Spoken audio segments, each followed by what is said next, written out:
جس بھی مومن کو بتایا، یہ آج پہلی دفعہ میں منبر سے بیان کر رہا ہوں، مجرب ترین عمل گرامی بات پھر وہی جو عقیدہ اور یقین رکھیں، ایسا ہو نہیں سکتا کہ نہ ملے، لیکن یہ یقین جانیے یہ واقعا ایسا عمل ہے کہ ابھی تک خود میرا تجربہ بھی رہا ہے، اور جس بھی مومن کو بتایا، یہ آج پہلی دفعہ میں منبر سے بیان کر رہا ہوں، اور کسی بھی مومن کو مومنہ کو ہم نے بتایا ہے تو یقین جانے ان کی باقاعدہ کھالا یہ قبلہ فلاں مسئلہ تو جو سالوں سے اٹکا ہوا تھا، اس عمل کو کرنے کے بعد حل ہو گئے۔ ایران کے عظیم عالم گرہ آیت اللہ بافقی، کئی ان کی ملاقاتیں ہیں زمانے کے امام سے۔ ان کا طریقہ کار یہ تھا، 14 معصومین میں یہ خود فرماتے ہیں میری کبھی بھی کوئی حاجت ہوتی تھی، مشکل ہوتی تھی، میں فقط زمانے کے امام سے متوسل ہوتا تھا۔ اب انہی سے یہ منقول ہے یہ کہ 70 مرتبہ جب کوئی سخت مشکل میں آپ گرفتار ہو جائیں، کوئی حاجت ہو جو پوری نہیں ہو رہی ہو، کوئی پریشانی جو دور نہیں ہو رہی ہو، تو 70 مرتبہ یہ ورد آپ نے پڑھنا ہے۔ میں اس کا ترجمہ بھی ساتھ ساتھ پڑھتا ہوں، اور اگر کسی کو چاہیے تو بعد میں انشاءاللہ۔ یہ کتاب کا نام کیا ہے؟ صحیفہ مہدویت، امام زمانہ کے القابات ہیں۔ ادرکنی یعنی میری مدد فرمائیے، یہ تو آپ جانتے ہیں انشاءاللہ۔ ادرکنی یعنی کیا؟ بسم اللہ الرحمن الرحیم، اور اس کا جو خاص وقت ہے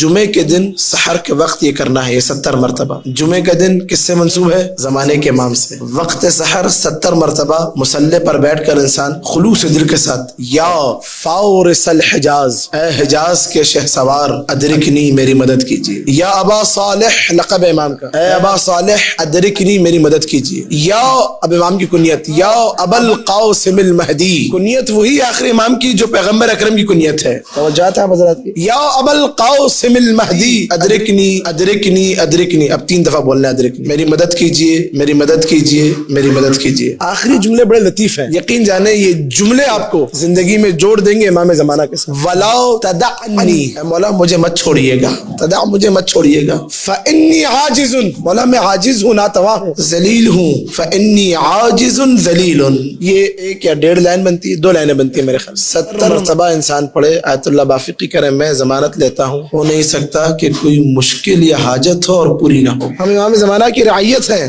زمانے کے امام سے صبح و شام سے متوسل ہونا چاہیے۔ یہ ہماری بدبختی ہے کہ ہم زمانے کے امام سے واقعاً غافل ہیں، اور حقیقت میں دیکھا جائے تو ہماری طرف سے ظلم ہے امام کے حق میں۔ شیعیان حیدر کرار کی بات کر رہا ہوں۔